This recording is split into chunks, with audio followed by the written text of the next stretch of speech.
Bonjour, alors quoi de neuf aujourd'hui aux 12 coups de midi? Eh bien, Maxence, toujours maître de midi, qui était venu avec son papa, fan de Johnny Hallyday. En coup d'envoi, il a une question simple, comme d'habitude. Dans quel conte l'héroïne a-t-elle vêtu d'une peau de bête? Donc c'était dans Peau d'âne. Ensuite, vous avez eu Julie, qui avait une question qui était musicale, donc je ne l'ai pas mise. Vous avez eu la jolie Sandrine, qui était venue avec son mari, mais la question, bon, je ne l'ai pas trouvée intéressante, donc je ne l'ai pas mise non plus. Vous aviez Pierre de Pau qui a eu cette question. Pourquoi la journée mondiale sans téléphone portable a-t-elle été associée au 6 février? Parce que c'est la Saint-Gaston, il y a le téléphone qui sonne. Ensuite, la question pour Maxence, quel instrument en forme de lance est utilisé pour la pêche sous-marine? Lui qui est pêcheur de dorade a dit la sagaie, et en fin de compte, c'était le harpon, donc il est passé à l'orange. Ensuite, on a pu voir, la maman de Julie qui élève plus de 1000 chèvres. Bon, passons. Quel mot la nounou des enfants de Kate et du prince William n'a-t-elle pas le droit de prononcer en leur présence? Eh bien, c'était le mot enfant. Donc voilà, il fallait les appeler par leur prénom. Ensuite,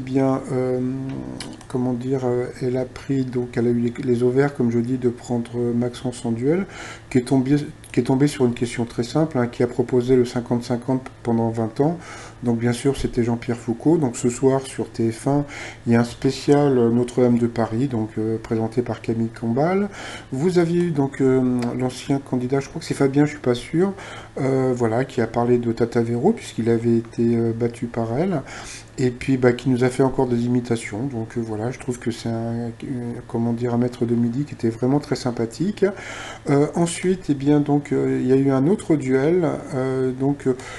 Encore une question, on va dire assez simple, hein. Quel objet existe aussi sous les formes papillon ou aviateur? Donc c'était les lunettes. Donc ensuite, Pierre de Pau a été en coup fatal face à Maxence. Même s'il y avait sa mamie qui était venue l'encourager, le pauvre Pierre n'a pas fait long feu.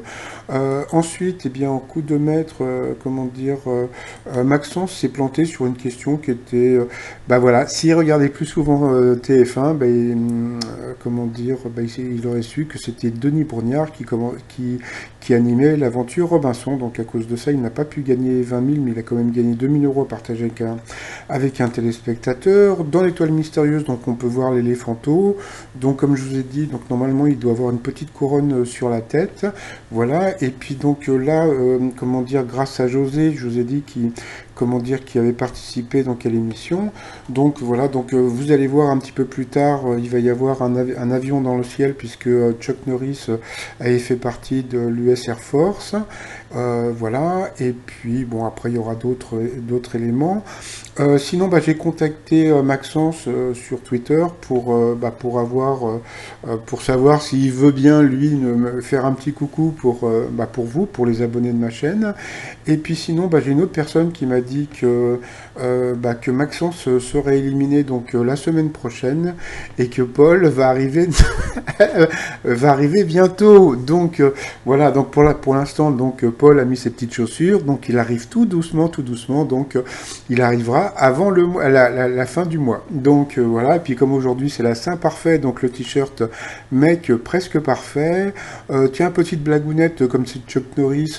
Chuck Norris peut faire des ronds avec une équerre. Voilà. Et puis, pour celles et ceux qui sont comme moi fans de Burger Quiz, le tablier, je peux pas, il y a Burger Quiz, et le t-shirt, tout ça sur le site romignon.com. Je vous souhaite une agréable journée. En plus, il fait un temps super. Je vous laisse, je vais me faire bronzer. Bye bye.